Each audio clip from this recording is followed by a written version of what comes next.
In November 2022, a 53-year-old woman named Melanie Brown received a Facebook message from a stranger. The message read, "I've been looking for my daughter for 51 years." Melanie almost deleted it, thought it was a scam.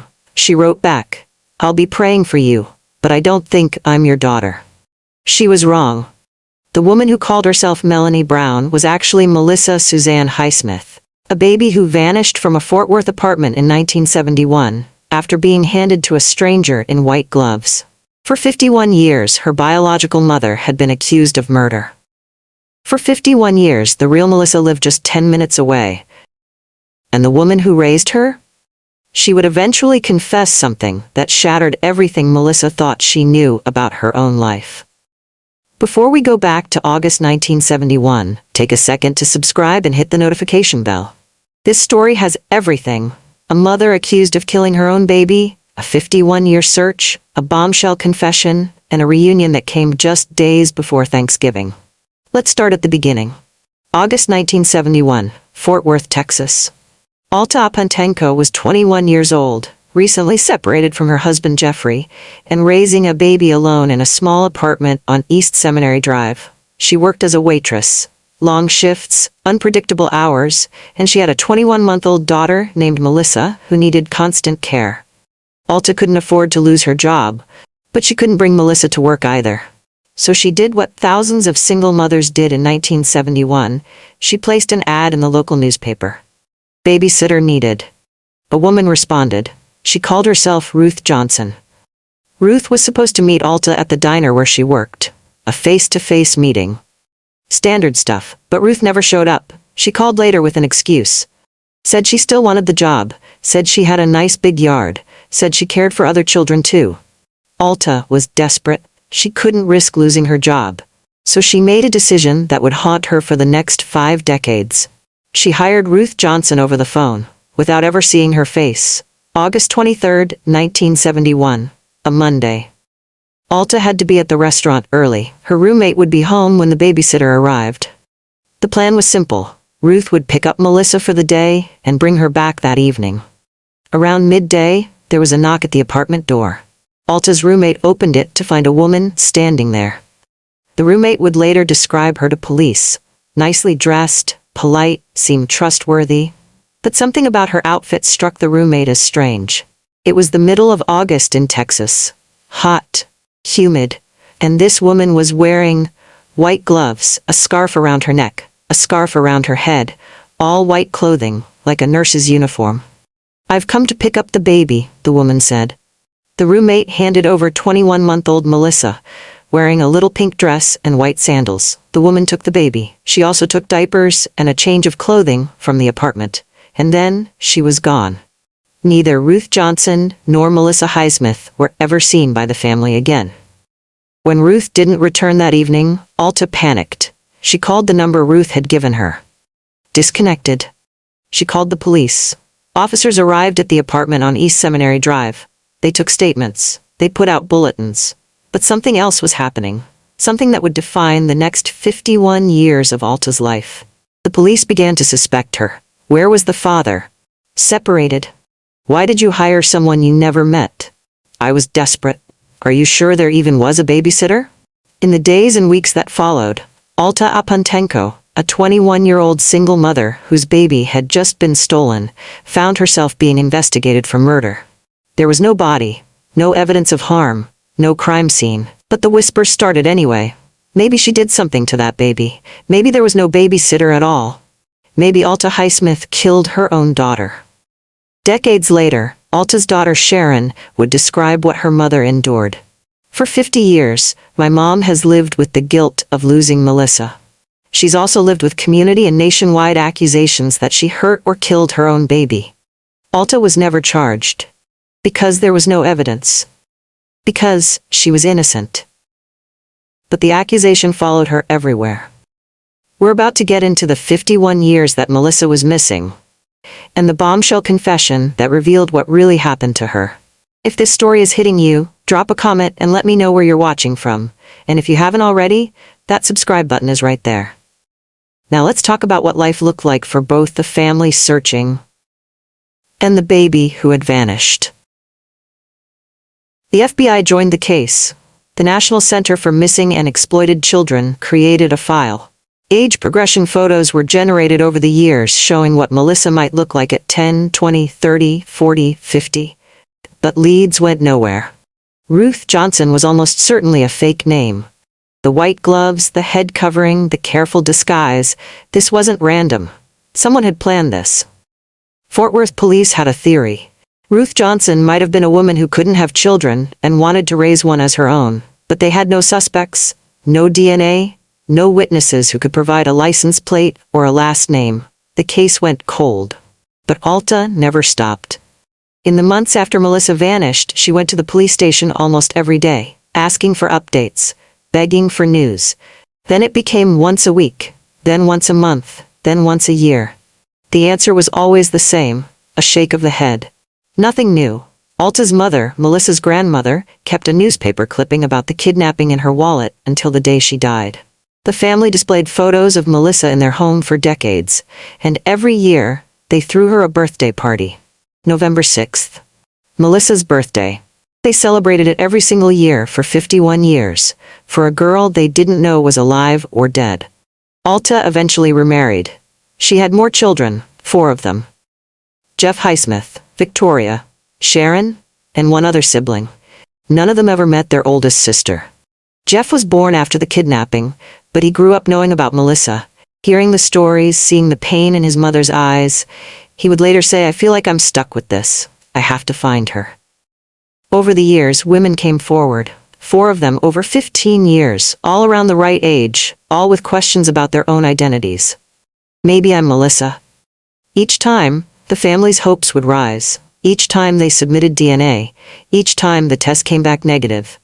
By the time Alta reached her 70s, she was exhausted, broken, tired of the disappointment. Her children wanted to keep searching. But Alta told them, "Leave me out of it. You go ahead and try to find Melissa, but please leave me out of it. I don't want to get involved." She wanted to lay it to rest, but her children refused to give up. In late 2022, they did something different. They hired an amateur genealogist, someone who specialized in using consumer DNA databases to find missing people. The family convinced Jeffrey Highsmith, Melissa's biological father, to submit his DNA to 23andMe. And then they waited. November 6th, 2022, Melissa's 53rd birthday. The family held their annual vigil, another birthday, another year of not knowing. But that same week, the DNA results came back. 23andMe had found a match, not to Melissa directly, but to 3 of her children. Jeffrey Highsmith's DNA was a 100% match to 3 people in the database. Grandchildren he never knew existed. The family traced those 3 people back to their mother. A woman named Melanie Brown, living in Fort Worth, Texas. Fort Worth. The same city where Melissa had been taken 51 years earlier. Jeff Highsmith found Melanie Brown's Facebook profile. He sent her a message, "I've been looking for my daughter for 51 years. Melanie read it. She thought it was a scam, someone trying to get money. She wrote back, "I'll be praying for you, but I don't think I'm your daughter." But Jeff didn't give up. He told her about the DNA match, about her children being connected to their family. Then Melanie's husband found the family's Facebook page, Finding Melissa, and saw the baby photos posted there. Something shifted. Melanie looked at those photos, at that birthmark on the baby's upper back, at those eyes. And she started to wonder. Melanie Brown had been raised by a woman she believed was her mother. She'd been told her name was Melanie Miyoko, that her father was Japanese, that he'd gone back to Japan when she was young. None of it was true. Growing up, Melanie had endured an abusive household. She'd run away at 15 and spent years surviving on the streets. For 17 years after leaving, she had no contact with the woman who raised her. But now, she had questions. Melanie reached out to that woman, and she asked her directly, "Is there anything you need to tell me?" The woman's answer changed everything. "You are baby Melissa." She confirmed it. She knew. She had always known. In a written statement, the woman who raised Melissa would later claim, "Back in 1972, I was a single mom with a young son. I wanted to add a baby girl to our family as soon as possible. I met an older lady who said she had been caring for a relative's baby girl, but couldn't any longer. The relative didn't want the baby back, and she decided to give her up for $500. She said she was given a backstory, that the baby's parents were college students, that the father was Japanese and had returned to Japan. "I didn't think twice," she wrote. "I thought this was meant to be. So the baby who was in her car was handed over to me." $500. That's what Melissa Highsmith's childhood was worth. That's the price of 51 years stolen from a family. Melissa would later tell reporters, "My whole life was a lie.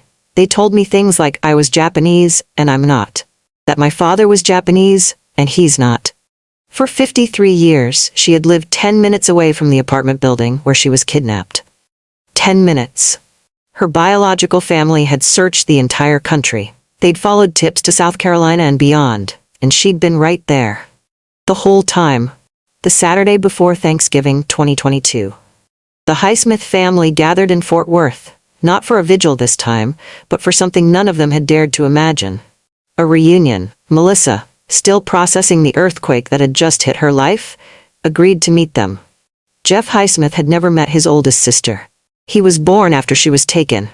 But when he saw her, he couldn't look away. "When I looked at her, I just knew. I couldn't take my eyes off her. She looks just like my mother." Alta Pantenko, now in her 70s, held her daughter for the first time in 51 years. The last time she'd seen Melissa, she was a toddler in a pink dress being carried out the door by a woman in white gloves. Now she was a grown woman. A mother herself. Someone whose entire identity had been stolen and rebuilt on lies.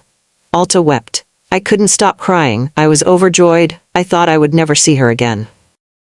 The family sat together and opened old photo albums. For the first time in her life, Melissa saw pictures of herself as a baby. Not the lies she'd been told. Not the fake backstory about Japanese heritage. The truth. Her mother. Her father. Her siblings she never knew. Victoria Highsmith said it felt like a miracle. "It's a Christmas miracle. It was like looking into myself. She looks like me, like us. She's overjoyed to be in our lives." The Fort Worth Police Department conducted their own official DNA test. On May 4, 2023, they announced the results. Melissa Highsmith, America's longest-running missing child case, was officially confirmed found. The department issued a statement. "It is our hope that this test result will offer additional closure for the Highsmith family." But here's where the story takes a bitter turn. The woman who raised Melissa, the woman who admitted to buying her, will likely never face criminal charges. Why? Because the statute of limitations on kidnapping in Texas expired 20 years after Melissa's 18th birthday. The clock ran out. Jeffrey Highsmith said, "She stole 51 years of my joy with my family. Justice needs to be served." But legally? There's nothing that can be done. The family held a rally in Fort Worth, demanding more resources for the cold case unit, which, incredibly, has over 1,000 unsolved cases and only one detective assigned to investigate them. One detective. 1,000 cold cases. When asked if she wanted the woman who raised her prosecuted, Melissa surprised everyone. "I don't want charges pressed. I would like answers." She said she wanted to sit down with the woman face to face, have a conversation, understand why. But since the DNA confirmation, that woman has gone silent. She's refused all contact. Melissa may never get her answers. Melissa Highsmith didn't just lose 51 years with her biological family. She lost her identity. She was told lies about who she was. She grew up in an abusive home. She ran away at 15 and spent years surviving on the streets with nothing. "I wouldn't have had to live such a hard life," she said. If she had stayed with Alta, things would have been different. But she didn't get that chance. That choice was stolen from her before she could even form her first memory. For Alta Pantenko, the reunion meant something beyond just finding her daughter. It meant vindication. For 51 years, people had whispered that she killed her own baby. That she made up the babysitter story. That she was covering up something terrible. She was innocent. She was always innocent. Sharon Highsmith said, "I'm so glad we have Melissa back. I'm also grateful we have vindication for my mom." Today, Melissa Highsmith is rebuilding. She's reconnecting with her biological family. She's changed her name back to Melissa. She told reporters, "It's like God has given me a new beginning. I can start over. It's like a fairy tale." She's also using her story to advocate for cold cases. At a rally in Fort Worth, she said, "There are so many that are just unsolved and sitting on the shelf. They need to be able to reopen these cases, but they don't have enough people to investigate." Her case, the longest-running missing child case in America, was solved not by police, not by the FBI, but by a $99 DNA test and a family that refused to give up. 51 years. That's how long Altapantenko waited to hold her daughter again. 51 years of birthdays celebrated for a ghost. 51 years of accusations she couldn't escape. 51 years of wondering if Melissa was alive or dead. And in the end, Melissa was just 10 minutes away, living under a stolen name, believing lies about who she was, never knowing that somewhere across town a family was lighting candles on her birthday cake. Every single year. This case wasn't solved by a breakthrough in forensic technology. It wasn't cracked by a cold case detective with a genius insight. It was solved by a family that refused to stop looking. And a $99 DNA test anyone can order online. If you're watching this and you have questions about your own identity, take the test. If you're a family still searching, don't give up, because 51 years is a long time. But Melissa Highsmith proves it's never too late. That's the story of Melissa Highsmith, America's longest-running missing child case, solved after 51 years. If this story moved you, hit that subscribe button and share it with someone who needs to hear it. These cases only get solved when people pay attention. Leave a comment below. What part of this story hit you the hardest? Was it the mother being accused of murder for 51 years? The $500 confession? Or the fact that Melissa lived 10 minutes away the whole time? I read every comment. And I'll see you in the next one.